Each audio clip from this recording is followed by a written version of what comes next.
This is my anti-capitalist reading list, so let me walk you through it.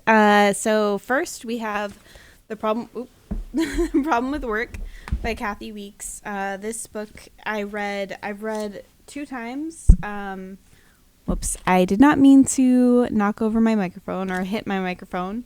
So this book I've read several times. A couple of times.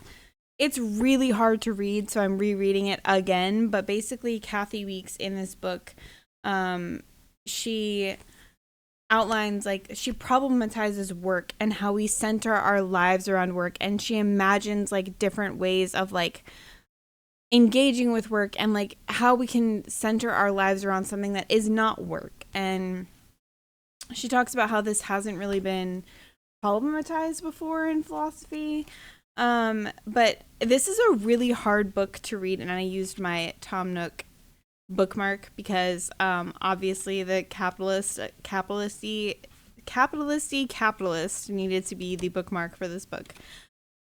These five pairs are conceived as antinomies rather than contradictions to highlight the effectivity of their internal conflicts without presuming their dialectical resolution and teleological trajectory. What does that mean?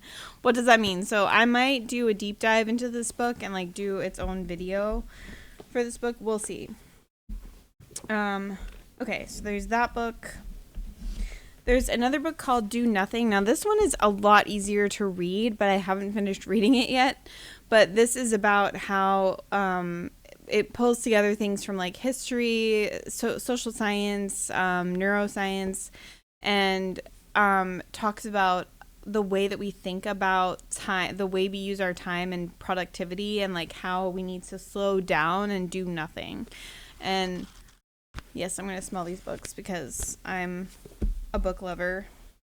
Burnout. Now this one is more focused on women and burnout. It's by Dr. Emily Nagoski and Amelia Nagoski, who has her DMA degree. But it's I don't know if I'm gonna include this. I think it's The Secret to Unlocking the Stress Cycle Burnout. It's about burnout, so I'm gonna include it in this list anyway. Laziness does not exist. Now this one talks about how laziness does not exist. So surprise, surprise.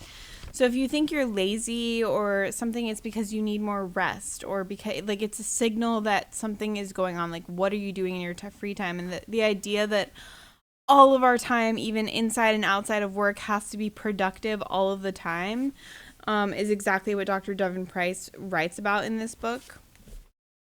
So there's that one.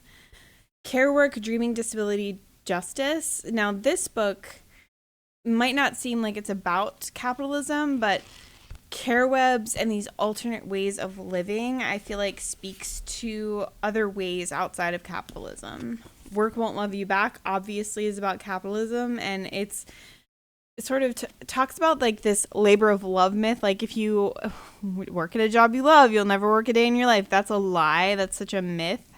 And it makes me think of like social workers who get paid next to nothing, and yet because your work is fulfilling, like you're getting other things out of work. Well, no, I need a paycheck.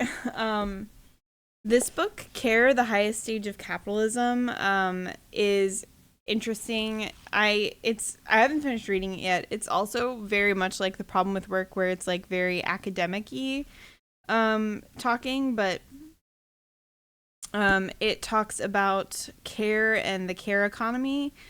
Pramila Nadasen traces the rise of the care economy from its roots in slavery to the present care crisis exacerbated by the pandemic and experienced acutely by more and more Americans. So it talks about care economies, and it also talks about how this is a story of resistance, and I'm interested in reading more of this one. Mutual Aid. Now this seems like it might not be an anti-capitalist book. However, I disagree. I think that Mutual Aid is inherently anti-capitalist. Mutual aid is a different way of connecting with each other and like getting your needs met through mutual aid and mutual care.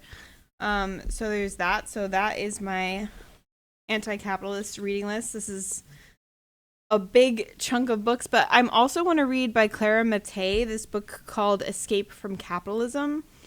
So I may or may not include that. I may or may not do more in-depth reviews of these books, but yeah, these